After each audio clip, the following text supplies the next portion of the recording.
तो देखिए जो फर्स्ट क्वेश्चन है इसमें क्या कहा है, दो स्टेबल आइसोटोप रखे लिथियम के 3Li6 और 3Li7। ये क्या होता है 3, क्या है 3 एटॉमिक नंबर और ये 6 क्या है मास नंबर या एटॉमिक मास। ठीक है, इसकी अबंडेंस 7.5% है। अबंडेंस का मतलब समझते हो, प्रेजेंस। ठीक है, और इसकी अबंडेंस 92.5% है। अब ये कह रहा है इसका मास जो इतना है और इसका मास जो इतना है, तो अब बताइए find atomic mass of lithium. तो लिथियम का एटॉमिक मास कितना। यहां तो कोई फॉर्मूला आपने पढ़ा नहीं है, ये केमिस्ट्री का पार्ट है। और किस तरीके से आपको याद है कि हम कैसे एटॉमिक मास निकाल सकते हैं अगर हमें अबंडेंस पता हो और एटॉमिक मास पता हो। ठीक है, so atomic mass of lithium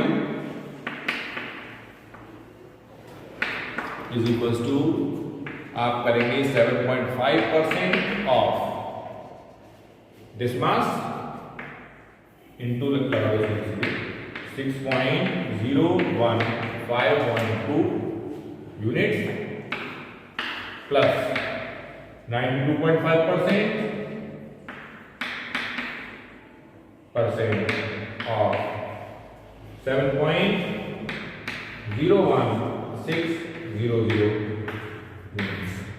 ठीक है, इसको सॉल्व कर लेंगे तो ये लगता है ये आपको जगह देखिए कितना आ रहा है। इसको आप 7.5 करेंगे तो 7.5/100 ऐसे भी कर सकते हो आप इसे, प्लस 92 इंटू 7.01 और पूरे के नीचे 100 लगाओ। You can solve this to get the value of atomic mass of lithium. यहां से हमको जो एटॉमिक मास होगा लिथियम का वो मिल जाना चाहिए। ठीक है, तो abundance percent into the mass of that plus abundance percent into the mass of that isotope. इस तरीके से हम एटॉमिक मास उसका निकाल सकते हैं।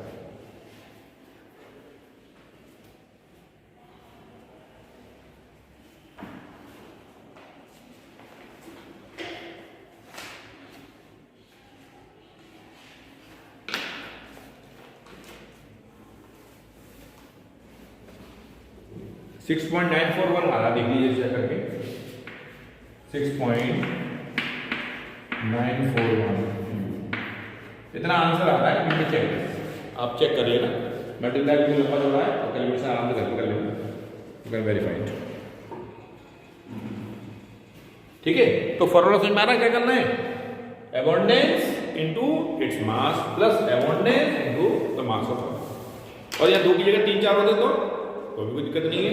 सबकी अबंडेंस अपॉन सबके नीचे तो मतलब इन तीनों परसेंटेज का सम हमेशा 100 आता है, तो अपॉन 100 ऐसे भी कर सकते हो आप इसे, यहाँ से कर लें। एक और क्वेश्चन देखो 13.3, next is 13.3 question.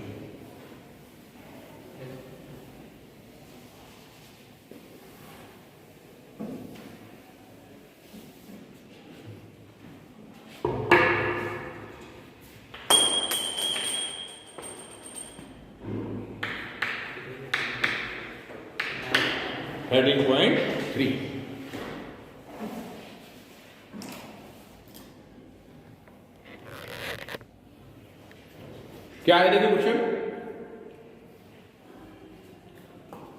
Obtain the binding energy in MeV of nitrogen nucleus 7n14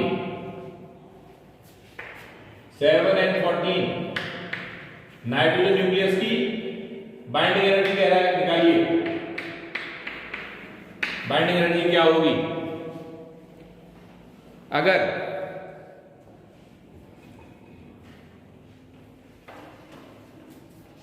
mass of nitrogen nucleus is given to you 14.00307 14.00307 U, ये दे रखा आपको मास किसका, नाइट्रोजन न्यूक्लियस का। ठीक है, this is given to you. तो बेसिकली ये नाइट्रोजन न्यूक्लियस, इसका क्या निकालना है आपको, बाइंडिंग एनर्जी निकालना है कि नाइट्रोजन के न्यूक्लियस के अंदर जो न्यूक्लियॉन्स बाइंड अप होते हैं वो किस एनर्जी से होते हैं, तो you have to find that binding energy. Binding energy के लिए क्या रिलेशन आपने पढ़ा है, क्या फॉर्मूला पढ़ा है बाइंडिंग एनर्जी निकालने के लिए, mass defect into C square, भाई B is equal to delta M into C square. तो बाइंडिंग एनर्जी बेसिकली होती क्या है, delta M into C square. अब ये डेल्टा M क्या होता है, what is delta M? Delta M is the mass defect. Mass defect क्या बताया था आप लोगों को, the difference in the masses of the nucleons and the nucleus. ठीक है, तो पहला काम हम क्या करेंगे, सबसे पहले मास डिफेक्ट निकालते हैं। ठीक है, सो मास डिफेक्ट निकालेंगे डेल्टा M, मैं लिख देता हूं mass defect, mass defect delta M is equal to mass of nucleons minus mass of nucleus. अब न्यूक्लियस में प्रोटॉन्स न्यूट्रॉन्स दोनों आते हैं। अब मुझे बताओ इसमें कितने प्रोटॉन्स कितने न्यूट्रॉन्स, 7 प्रोटॉन्स एंड 7 न्यूट्रॉन्स। ठीक है, ये तो नंबर ऑफ प्रोटॉन्स हो गए, और नंबर ऑफ न्यूट्रॉन्स क्या हो गए, 14 माइनस 7, वो भी 7 हो गए। सो मास ऑफ न्यूक्लियस जब निकालोगे तो 7 into mass of a proton plus 7 into mass of a neutron, ये तो आ गए न्यूक्लियस, और minus mass of nucleus. Mass of nucleus को आपने M 7 and 14 से रिप्रेजेंट किया, M 7 and 14।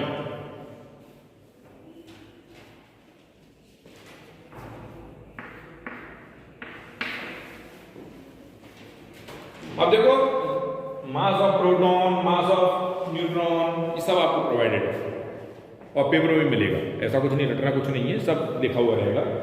तो MHM ये रखा आपको 1.007825, 1.007825।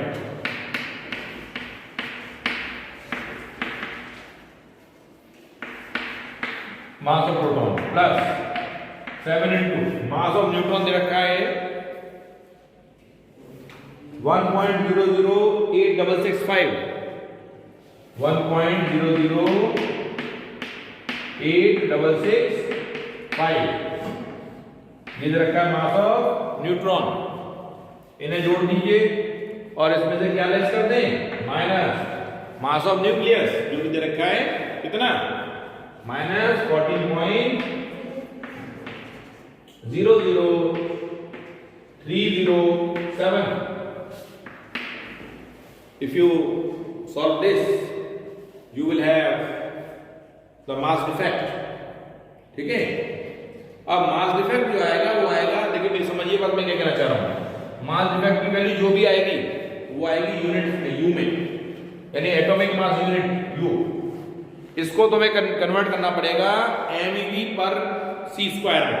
वो कैसे होता है, एक रिलेशन में यहां लिख रहा हूं आपके लिए, 1U इज इक्वल टू होता है 931 MeV ओवर C स्क्वायर। ठीक है, U में आपको ये आंसर मिलेगा, और इसको किसमें चेंज करना है, MeV पर C स्क्वायर में। जब इसे चेंज करेंगे तो क्या करेंगे, into 931 MeV over C square, और एक C स्क्वायर आपको ये आपको मिल जाएगा। ठीक है, दिस इज डेल्टा M, समझ रहे हो, यानी इसको मैंने U को चेंज कर दिया है MeV पर C स्क्वायर। इसलिए किया है ताकि मुझे बाइंडिंग एनर्जी पर जब निकालूंगा तो इसमें भी C स्क्वायर लगा हुआ है, तो देखो यहां भी C स्क्वायर आ जाएगा, तो C स्क्वायर से ये वाला C स्क्वायर कट जाएगा और MeV में आपको डायरेक्ट एनर्जी मिलेगी। ठीक है, जब आप इसे यहां से लगाओगे ना इस फॉर्मूले के अंदर, तो ये क्या होगा, C स्क्वायर ये वाला इस C स्क्वायर से कैंसिल आउट हो जाएगा, और आपको डायरेक्टली आंसर किसमें मिल जाएगा, MeV में, जो यहां से मिलेगा वो यहां से मिलेगा। इससे थोड़ी सी आसानी रहेगी और you will have the binding energy directly from here. Clear, इसको कैलकुलेशन का पार्ट आप कर लेना।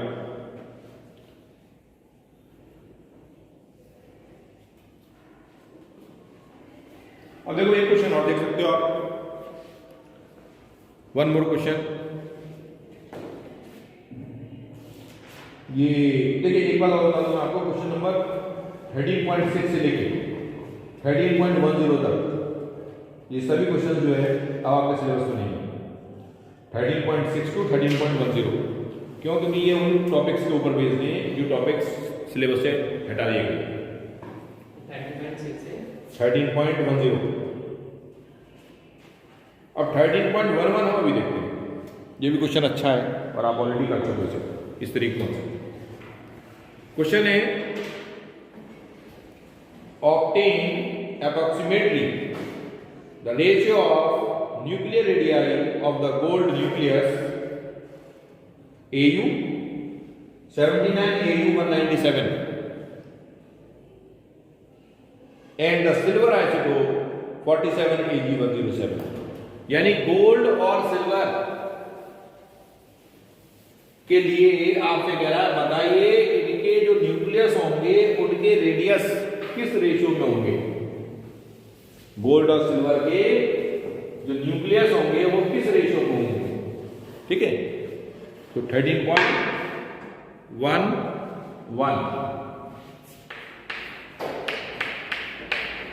AU और AG। AU का जो एटॉमिक नंबर और मास नंबर दे रखा है 79 197, ये दे रखा है 79 197 और AG सिल्वर का जो एटॉमिक नंबर और मास नंबर दे रखा है दैट इज गिवन एज 47 107 ठीक है। ये AU हो गया, ये सिल्वर के लिए हो गया। मान लेते हैं कि AU का जो रेडियस है वो R1 है और AG का जो रेडियस है वो R2 है। ये मान लिया आपने। अब आपने एक फॉर्मूला पढ़ा था जब मैंने टॉपिक पढ़ाया था आपको size of nucleus. Size of nucleus के अंदर R equals to R0 A की पावर 1/3 याद आ रहा है। So we have already this formula R equals to R0 A की power 1/3 and we have to use this formula. हम यही फॉर्मूला यूज करना है। तो देखो कैसे हम इसको यूज कर सकते हैं।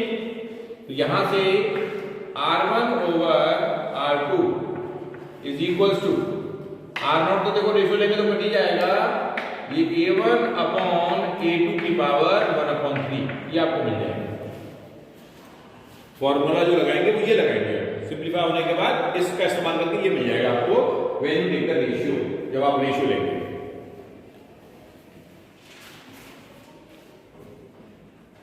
Now just put the values. तो देखो A1 कितना है भाई, पहले कह रहा है गोल्ड के लिए, तो A1 कितना है, A1 क्या होता है मास नंबर, तो 197 ओवर सिल्वर के लिए कितना है 107 इसकी पावर 1/3। यहां से इसको सॉल्व कर लेंगे R1/R2 जो भी आएगा that will be your answer. इस तरीके से आप यहां से रेशियो निकाल सकते हैं।